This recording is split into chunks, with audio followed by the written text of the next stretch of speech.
de algo que en estos días estaba leyendo en la Biblia. Y hay episodios en la Biblia que son muy comunes para todos, sea cual fuere nuestra religión, sea del contexto religioso que vengamos, conocemos estas historias, como por ejemplo el nacimiento de Jesús. Pero en estos días leía acerca del nacimiento de Jesús y cómo llegó a la tierra y realmente fue impactante para mí. Pero como este año es el mes de la cosecha, todo nuestro hablar, toda nuestra oratoria, nuestra prédica, nuestra comunicación tiene que ver con la cosecha. Ahora, ¿cuántos de los que están aquí han tenido la posibilidad de leer toda la Biblia? ¿Habrá alguien? A ver. Levánteme la mano porque esto hay que estar muy orgulloso y sentirse muy honrado. Muy bien, damos un aplauso a los que leyeron toda la Biblia. Y yo sé que hay otros que son muy humildes, pero leyeron toda la Biblia. ¿Sabe que desde que la Biblia tiene dos compartimientos, por decir así, dos partes que hacen de todo el contexto de la Biblia? El primero figura desde Génesis hasta Malaquía. Y en el comienzo, en Génesis, en el capítulo número 1, en el versículo bíblico, en el primer versículo, en Génesis capítulo 1, versículo 1, la palabra dice, Dios creó los cielos y la tierra. ¿Sí? Desde el comienzo de la historia, desde el primer conocimiento acerca de Dios, la Biblia nos habla no solamente que era Dios, sino también que había alguien más y que era su Hijo. También era su Espíritu Santo, pero en esta tarde me gustaría hablar acerca de la noción de Dios y la noción de su Hijo Jesús. Desde el comienzo de la historia, porque ahí cuando en Génesis capítulo 1, versículo 1, dice Dios que creó el cielo y la tierra, todo lo existente en esta tierra lo creó Dios. Pero en el versículo número 26, o sea en Génesis 1, versículo 26, dice, hagamos al hombre a nuestra imagen conforme a nuestra semejanza. Ahí dice, hagamos.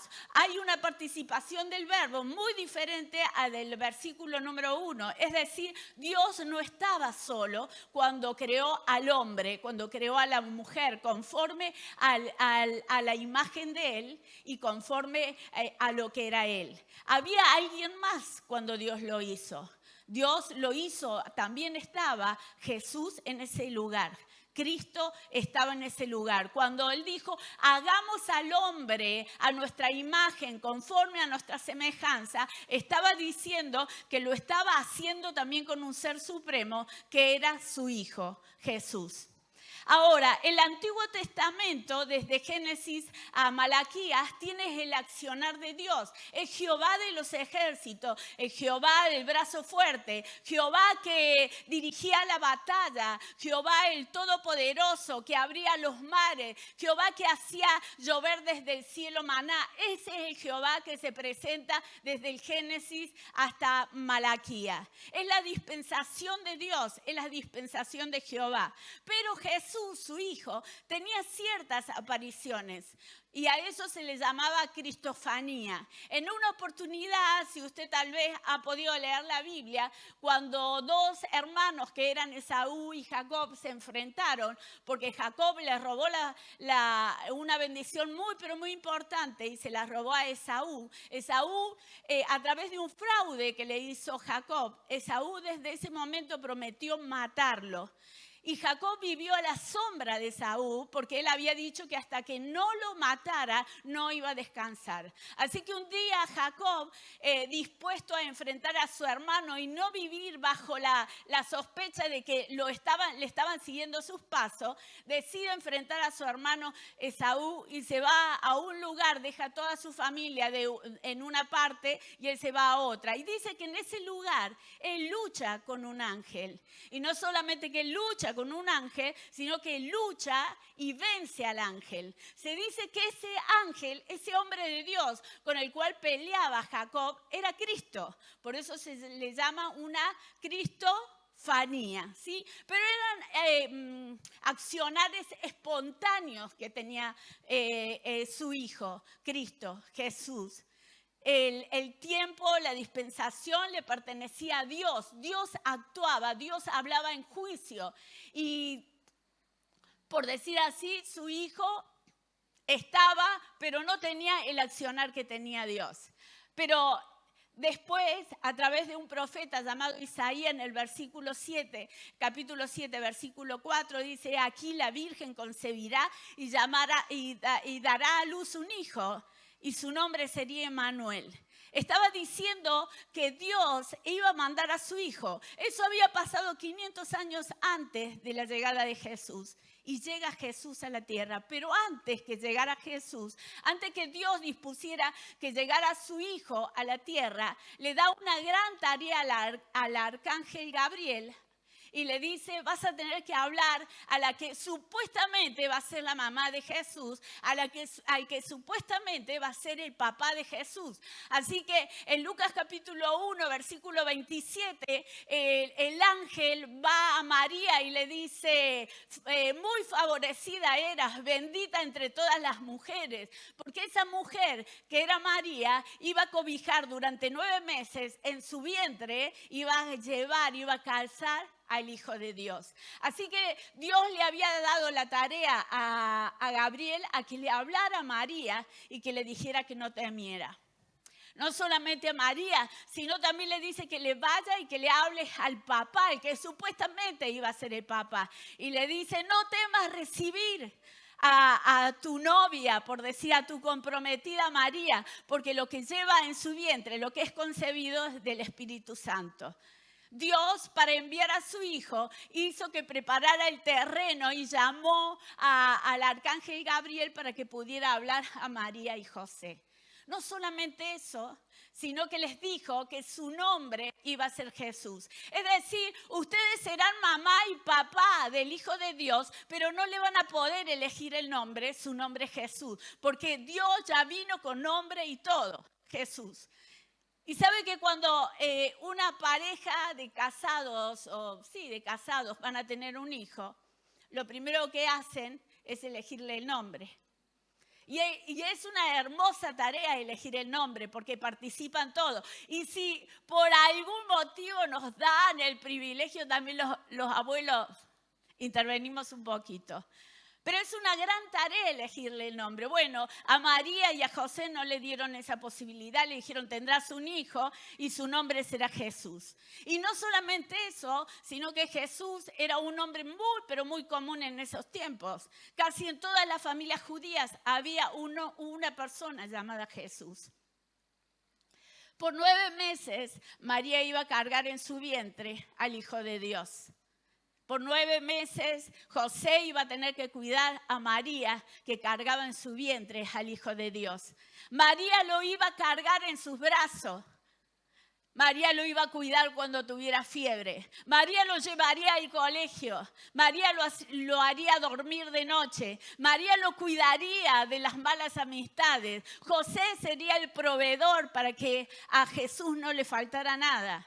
Tal vez uno pensaría, y tal vez Gabriel podría pensar, que la mamá y el papá de Jesús aquí en la tierra iban a ser príncipes, reyes, vivir en palacio, pero no era algo muy lejos de la realidad. María era una simple campesina judía y José era un carpintero.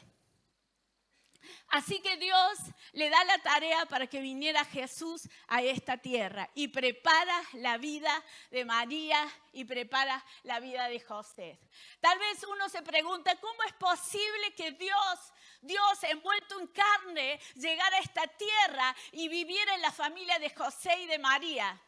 Pero es aquí que dice en Isaías capítulo 7, versículo 4, que su nombre sería Emmanuel, que significa Dios con nosotros. Es decir, Jesús no vendría solo a esta tierra, sino que Dios sería con nosotros.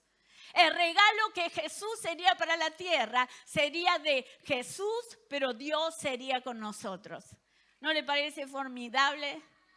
Es decir, Dios estaba diciendo, con Jesús le estoy diciendo que yo soy con ustedes. Dios es con usted y Dios es conmigo. Dios no vino para los ricos, los potentados, para los reyes, para los sacerdotes, para los religiosos. Dios vino para usted y Dios vino para mí. Dios es con usted y Dios es conmigo. Mire, en estos tiempos dice que se calcula que vivimos uno de los tiempos de mayor soledad. Si bien los medios de comunicación y los medios a través de la red han proporcionado la idea de que cada vez estamos más cerca, cada vez estamos más lejos de esa realidad, cada vez estamos más lejos uno de otro. Antes, para estar cerca debíamos encontrarnos cara a cara, reunirnos, tal vez abrazarnos, compartir algo. Hoy no necesitamos eso, simplemente con una escritura, simplemente a través de una red, de un mensaje podemos estar cerca. Así que decir que Dios es con nosotros es saber que nunca en esta vida estarás solo. Cuando dice la Biblia y cuando dice que el nombre del Señor sería Emmanuel, que significa Dios con nosotros, significa Dios con nosotros en la tristeza, Dios con nosotros en la alegría, Dios con nosotros en la ciudad, pero también Dios con nosotros en el campo, Dios con nosotros en la amargura, pero Dios también con nosotros en la alegría, Dios con nosotros en el festejo y en la celebración, pero Dios también con nosotros cuando enterramos a un ser querido en el duelo. Dios con nosotros cuando estamos en un lugar de alegría, pero también Dios con nosotros cuando estamos en el médico o estamos internados. Estemos en el lugar que estemos, en la situación que estemos, en la crisis que estemos, en el proceso que estemos, en el dolor que estemos, en la incertidumbre que estemos, en el mar, en el centro de la tormenta que estemos, siempre, pero siempre debemos saber que Dios con nosotros. Dios siempre con nosotros.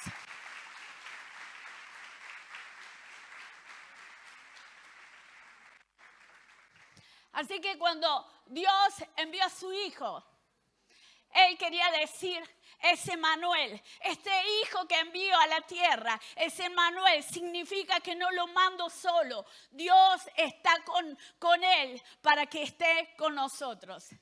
Ese es el regalo de Dios. Algunos le quieren llamar a esto el mejor regalo que la humanidad pudo haber recibido, de que Dios estuviera con nosotros a través de su Hijo. Ese fue nuestro regalo y esa también fue la siembra de parte de Dios. Ahora, Él no vino solo, sino que vino con el Señor. Y saber que Dios estará siempre con nosotros es una bendita información que usted debe tener. Si hoy usted no sabía que Dios está con usted, sea en el lugar que esté, es una bendita información que hoy usted le debe dar a su corazón. Por eso cuando Jesús vino a la tierra, murió y después que murió el tercer día resucitó. Y después de resucitar al tercer día se apareció por 40 días, estuvo más aquí en la tierra y se apareció a más de 500 personas. Pero antes de irse, Él dijo unas palabras que pueden ser muy singular para algunas, por lo menos para mí. Yo estaré con vosotros todos los días de tu vida hasta el fin de los días.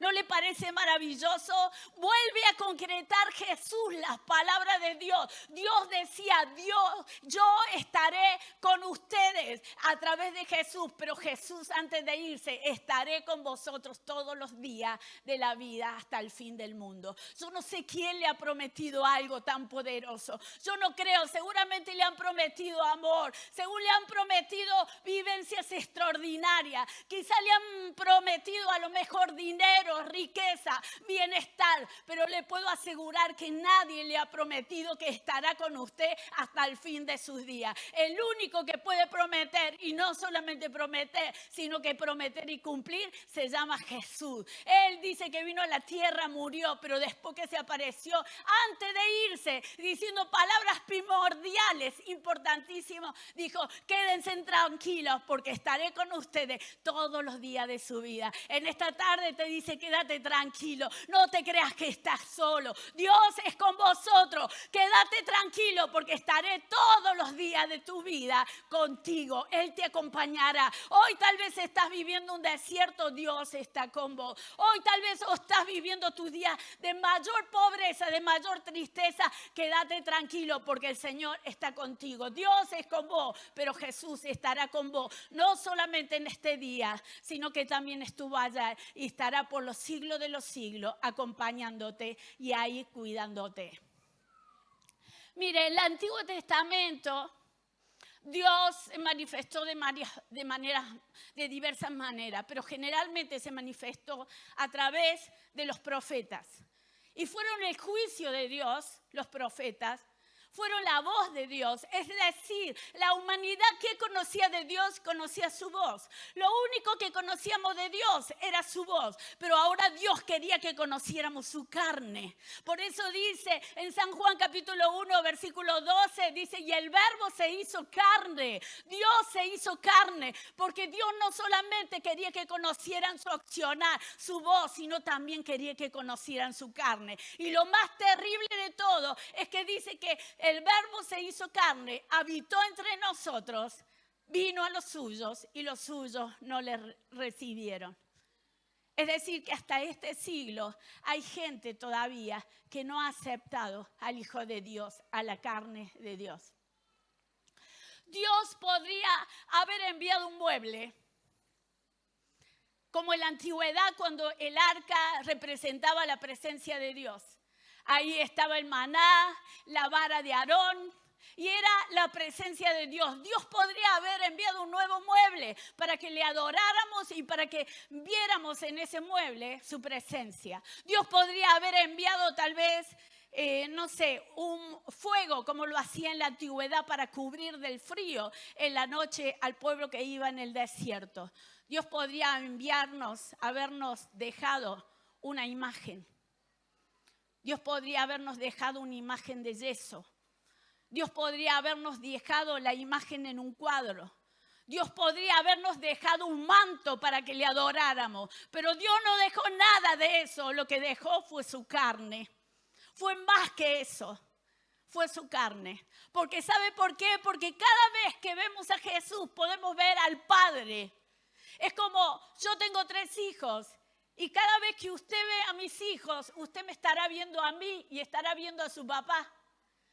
Usted tiene hijos, ¿verdad? ¿Cuántos de los que están aquí tienen hijos? Son el reflejo de usted y de su esposo y de su esposa. Es decir, cuando ustedes están viendo al hijo, están viendo al padre.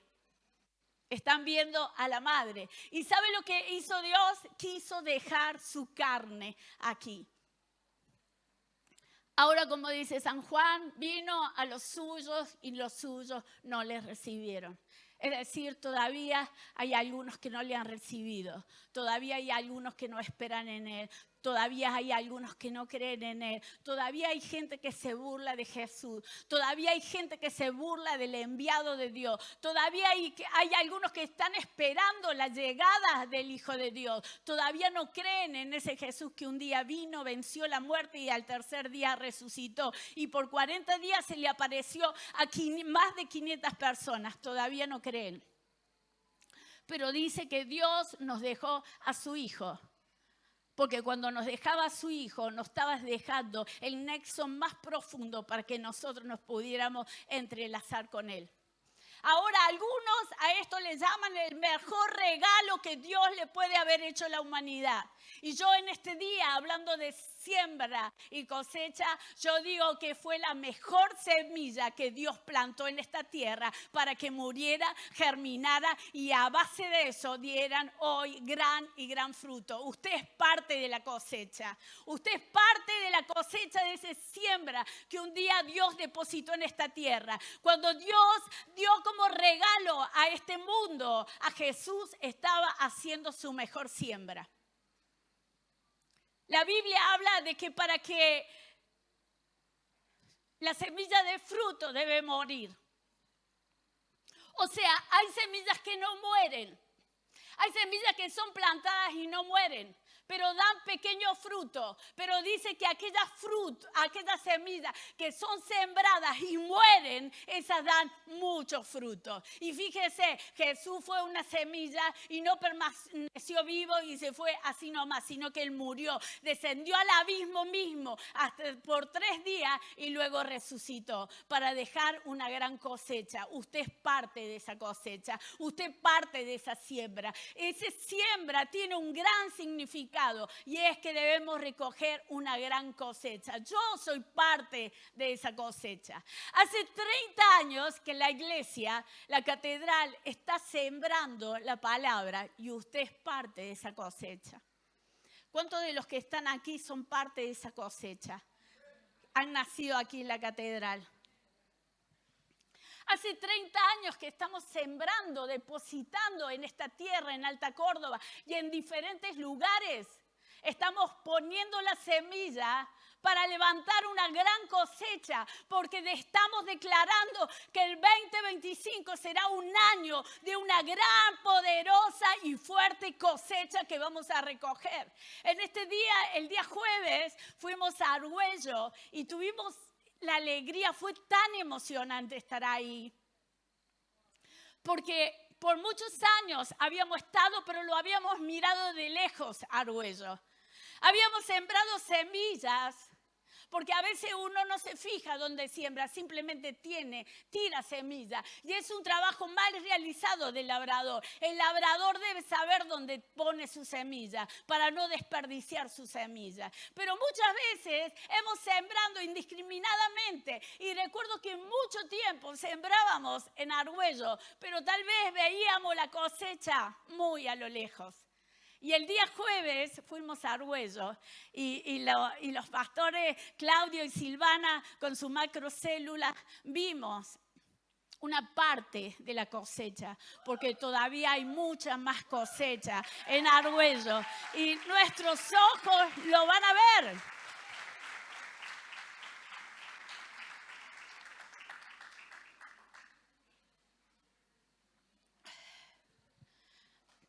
Y por 30 años la iglesia hace que está sembrando la palabra.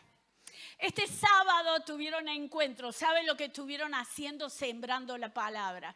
Cada célula el día jueves, ¿saben lo que están haciendo? Sembrando la palabra. Esa es la tarea que debemos seguir haciendo, sembrando para cosechar algo grande y poderoso. Pero hay un problema. La Biblia dice que la mies es mucho y los obreros son pocos. Es decir, que siempre estamos necesitando sembradores para sembrar la palabra. Necesitamos este año multiplicar la cantidad de líderes para que siembre la palabra en diferentes partes de la ciudad de Córdoba.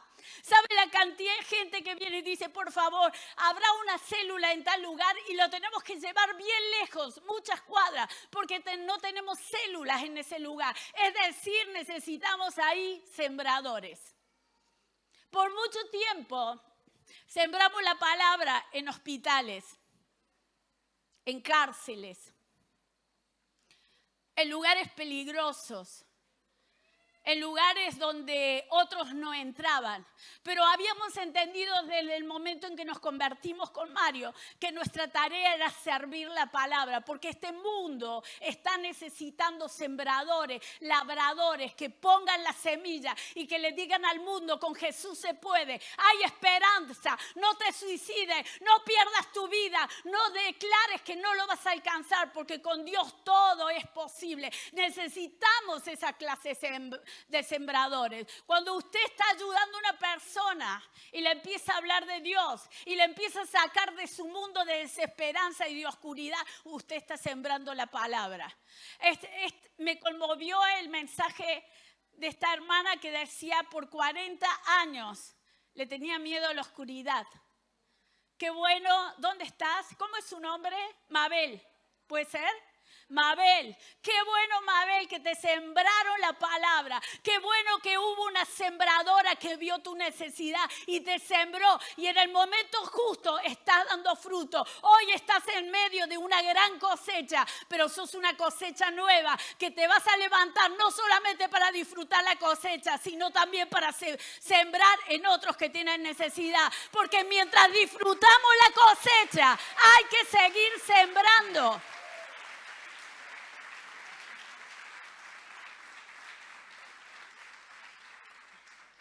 Usted es el resultado de alguien que le sembró. Usted es la cosecha de alguien que le sembró a usted. Yo soy la cosecha de una mujer que lo había perdido todo porque había perdido su esposo había muerto. Yo soy el resultado de una mujer que sembró en mí y no era una mujer desconocida, era mi madre. Pero cada uno de los que estamos aquí tenemos historias para contar, porque si vos miras para adentro, vos te darás cuenta que tu sembrador llegó en el momento justo. En el momento justo te habló de Dios. En el momento justo se sacó de la oscuridad. En el momento justo te sacó del momento donde tal vez te ibas a suicidar. En el momento justo llegó y sembró la palabra. Y no solamente que la sembró, puso la semilla, sino también que la sembró. Le puso agua. ¿Sabes para qué? Para que el mundo, para que las indecisiones, para que la inseguridad, para que tu miedo, para que la oscuridad no mataran esa semilla. Así que no solamente ese sembrador sembró la semilla, sino también labró la tierra, trabajó tu corazón para que esa semilla no se perdiera y hoy pudieras estar acá y pudieras decir gracias Señor porque he sido alcanzado por tu bendición, porque alguien no se guardó la semilla, sino que te la dio, la compartió, la sembró en tu corazón, la cuidó hasta que germinó, hasta que te transformaras en un hombre y en una mujer bendita, dispuesto a salvar a tu familia y a tus generaciones. Somos sembradores, hermanos. ¿Cuántos de los que están aquí son parte de la cosecha? A ver, usted es parte de la cosecha. Usted pertenece a este campo. Si usted es de la catedral, usted pertenece a este campo. Usted es parte de la cosecha, pero mientras tanto, usted tiene que seguir sembrando la palabra. Nosotros hemos declarado que el 2025 será un año de gran y terrible cosecha, donde usted recogerá aún ni lo que usted se imagina recoger. Usted va a recoger todo lo que le ha estado faltando por tiempo. Usted va a recoger en sus hijos, los que están lejos, los que fueron abandonados, los que están enojados con Dios, los que nunca se acercaron a Dios. Usted los va a recoger en este año, porque este año será un año de gran cosecha. Usted tendrá su casa en este año. Este año usted tendrá su auto. Usted será bendecido porque recogerá en este año. Este año será un año de cosecha y cosecha abundante. Y quiero decirle que dice la Biblia que en este sembradío, en este campo de trabajo, hay pocos obreros. Pocos obreros. La mies es mucho. O sea, los necesitados son muchos, pero los que quieren trabajar son pocos. En un momento dice que los discípulos en San Juan capítulo 4 versículos 34 y 35 le dice, Señor, faltan 4 meses para la siega, para la cosecha. Y el Señor le dijo, no. Levanten los ojos, los campos están preparados. No esperes más, querido hermano. 2025 será un año de cosecha. No esperes más porque los campos están listos, preparados, blancos para que usted recoja todo lo que usted ha sembrado. Hay mucha gente que no recoge porque pone su semilla y se olvida de su semilla. Tenés que recoger la cosecha porque si ha puesto semilla, en algún momento dará su cosecha. Este año 2025 será un año para recoger la cosecha. ¿Qué es lo que está esperando en este año? Dígame. Familia, hijos, casa, sanidad. ¿Qué más? Hijos, ¿qué más? Padres, ¿qué más? Esposos, familias, hermanos. juicios que te han quitado, tal vez tenés juicio con personas que te han quitado la paz, la tranquilidad y te han llevado a tiempos de amargura, de inquietud. Es el tiempo de cosechar también la paz, porque tal vez por muchos años te ha faltado la paz, por muchos años has hablado de Dios, pero en tu casa no ha habido paz, no ha habido la tranquilidad que has necesitado. Declaramos que este 2025 será un tiempo de cosecha, de mucha paz. Habrá paz en abundancia, vivirás en paz, comerás en paz y todo lo que tengas lo disfrutarás en paz, porque declaramos que este 2025 será un año de cosecha, donde recibirás aún donde no sembraste. Así dice la palabra. Que puede parecer muy injusto, pero ¿cuántos toman esta palabra? Dice que vas a recibir aún de lo que no sembraste. Sembraron otros. ¿Saben que la iglesia, la catedral, aquí, y me recuerda esto, y ya quiero ir terminando. Nosotros hace 30 años que estamos en este lugar. Por muchos años la iglesia soñó con una iglesia frente de la Plaza Alta Córdoba, pero la vieron muy diferente, muy distante, la vieron como un sueño lejano, hasta que llegamos nosotros. Y ellos sembraron mucho tiempo en este lugar. Pero aquí nosotros hemos cosechado el fruto de nuestro trabajo, pero también hemos cosechado el trabajo de los anteriores. Es decir, no solamente recogerá lo que has sembrado, sino que recogerá lo que otros sembraron. Tu abuela lo que sembró, tu madre, tu padre. Quizá tu mamá fue una mujer de mucho sacrificio. Quizá tu padre fue un hombre que trabajó tanto, pero no tenés nada. Bueno, este año vas a recoger lo que sembró tu padre. Quizás has vivido en tiempo de desolación, pero si ves atrás, tu mamá y tu papá han sembrado tanto. Hace poco me decía una persona: pastora, vivo tan mal.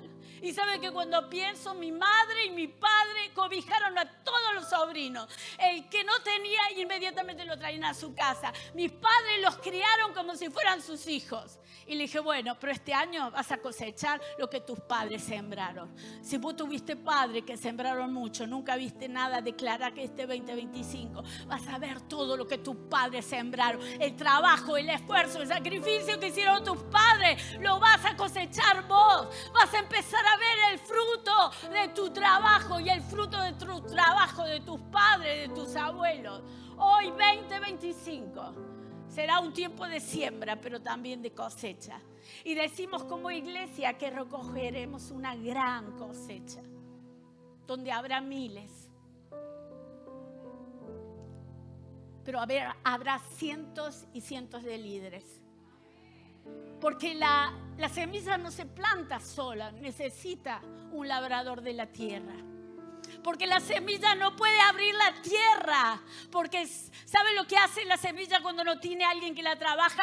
Va a sembrarse en pocas profundidades. Se va a germinar ahí fuera de la tierra. Es decir, cualquier vientito, cualquier situación va a hacer morir esa planta. Pero cuando hay un labrador, abre la tierra, pone en su debido lugar la semilla. Y esa semilla no solamente da una planta, sino que también da fruto.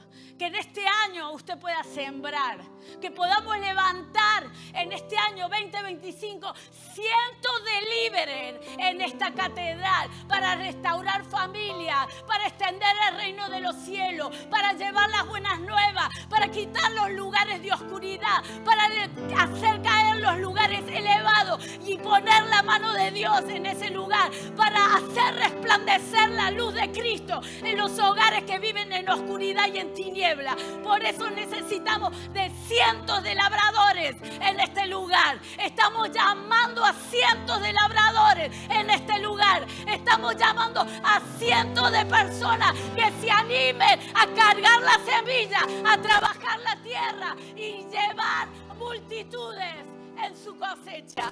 Habrá alguien en esta tarde que dice, me gustaría formar parte de esa cosecha, pero me gustaría formar parte de los sembradores de esta tierra. Y sabe que cuando usted se transforma en sembrador de esta tierra, usted está haciendo historia. Dice que cuando Jesús vino a la tierra, se hizo tan, pero tan famoso, porque le seguían las señales. A ustedes les seguirán las señales. Todo el mundo lo conocerá, lo llamarán, lo conocerán, e irán a su casa y dirán, háblame de Dios, necesito que ores por esta persona. ¿Sabe por qué?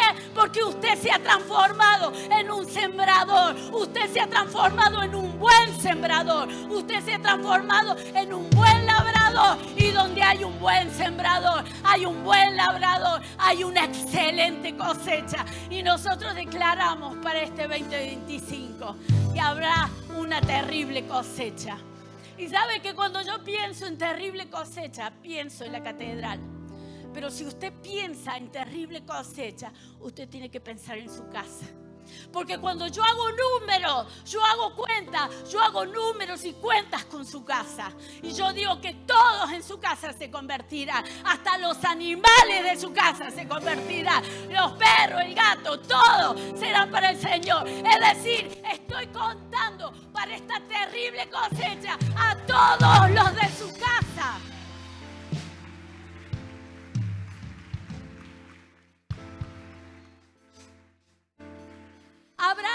¿Habrá un sembrador en esta tarde que dice, yo quiero ir a recuperar el perdido? Yo quiero ir a ganar la oveja que se ha perdido. Yo quiero ir a rescatar al que se está muriendo. Yo quiero ir al que está en oscuridad. Señor, yo quiero ser labrador. Yo quiero ser sembrador para ser parte de esta gran cosecha. Mire, va a haber una gran cosecha y yo no me quiero quedar al costado. Yo quiero ser parte de esa gran cosecha. Yo quiero que el mundo hable. Liliana Ocaño fue parte de esa terrible cosecha. Yo quiero hacer historia en Córdoba y en la nación, pero quiero contar con su familia. Declaro que en su casa sus hijos serán cosecha. Los recogeremos, servirán a Dios. Declaro que en su casa habrá prosperidad de tal manera que usted dirá, nunca he tenido tanto, porque estará recogiendo no solamente lo que usted sembró, sino también lo que sembraron sus madres, sus padres, sus abuelos. Que este año usted pueda decir, Señor, quiero labrar la tierra. Y mientras labre la tierra se va a ensuciar, se va a cansar. Pero ¿sabe una cosa? Dios paga muy bien. Sea empleado de alguien, sea empleado de Dios. Porque Dios paga, pero paga muy bien. El sueldo que tenés, aunque es espectacular, se transformará en miserable conforme a lo que Dios te puede pagar. ¿Quiere ponerse de pie en esta tarde?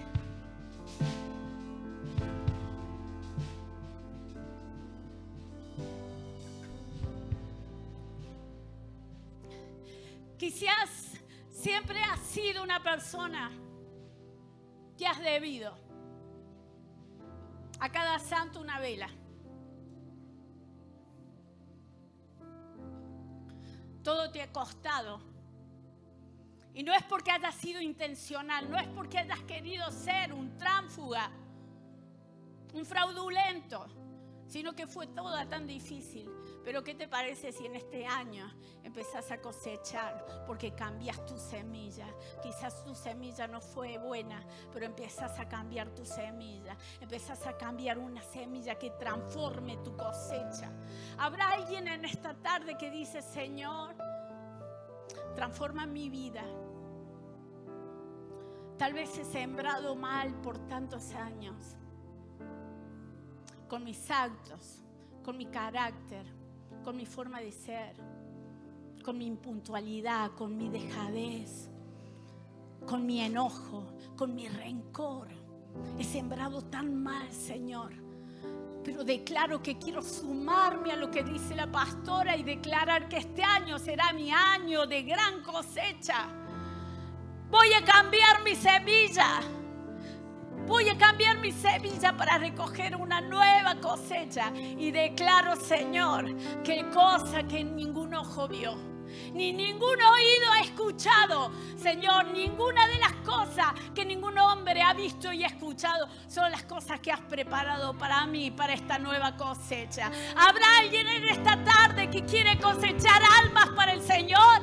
¿Habrá alguien en esta tarde que quiere cosechar su familia para el Señor? ¿Habrá alguien en esta tarde que dice, quiero cosechar mis generaciones para el Señor? ¿Habrá alguien en esta tarde que dice, quiero cosechar nuevas cosas para el Señor? Si usted está cansado ya de cosechar siempre la misma cosa que no sirva, le invito en esta tarde que pueda pasar, a que pueda decir, Señor, quiero cambiar mi semilla, quiero transformarme en un sembrador.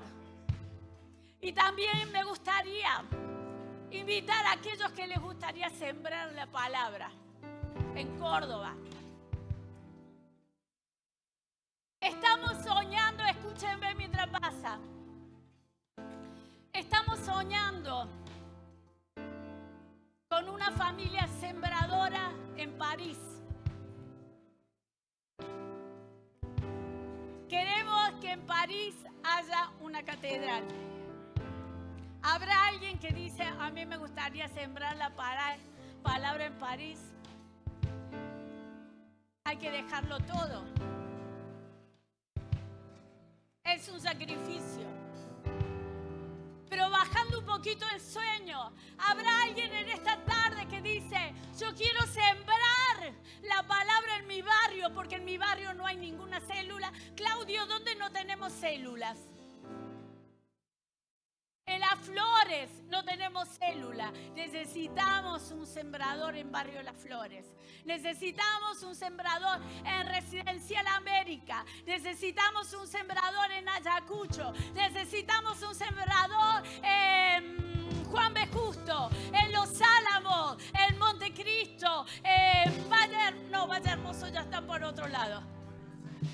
Barrio CEP. Necesitamos en Talleres Oeste, Talleres Este, sembradores para que siembren ahí la palabra. Necesitamos sembradores, ¿en qué barrio? Dígame. ¿En dónde? Altamira. Quizás usted sea el sembrador. Quizás usted sea... Los Sal si puede. Quizás seas vos la sembradora. San Francisco. Las Violetas, el Chingolo, General Busto, Villa Allende Parque. Se da cuenta que la mies es mucho, pero los obreros son pocos. Pero si usted en esta tarde dice, me transformo en un sembrador, Dios hará maravilla, hará que recoja una gran cosecha. Y mientras usted se encarga del reino de Dios, Dios se encarga de su reino. Mientras usted se encarga de trabajar para Dios, Dios se encarga de bendecirlo. Señor, en esta hora te pedimos por cada uno de ellos, para que puedas transformarlos en sembradores de tu palabra. Y si sembraron mal por algún motivo, por alguna forma en su carácter, en su disposición, Señor, hoy ayúdalos a cambiar de semilla, a cambiar de proceder, a cambiar en su forma de sembrar. Tal vez no has visto nada porque no has sembrado. Tal vez no has visto nada porque has sembrado mal. Has sembrado para tu deleite. Has sembrado para vos. Y en el reino de Dios no hay que ser egoísta, hay que sembrar para los demás. Señor, en esta hora sembramos. Declaramos, Padre, que este puñado, quieren ir orando, hermanos, este puñado de hermanos que están aquí, esta cantidad de personas que están aquí, se transformarán en sembradores de tu palabra. Aquí hay nuevos líderes, acá hay nuevas personas que buscarán nuevos lugares para traer al angustiado, para traer al enfermo, para el que está desahuciado, para aquel que lo ha perdido todo, para aquel que no tiene esperanza. Señor, en esta hora transforma a cada hombre y cada mujer en sembradores, transforma en hombres que se transformarán en segadores y cosecharán una gran y gran siembra. siembra. 2025 será un tiempo de una gran cosecha.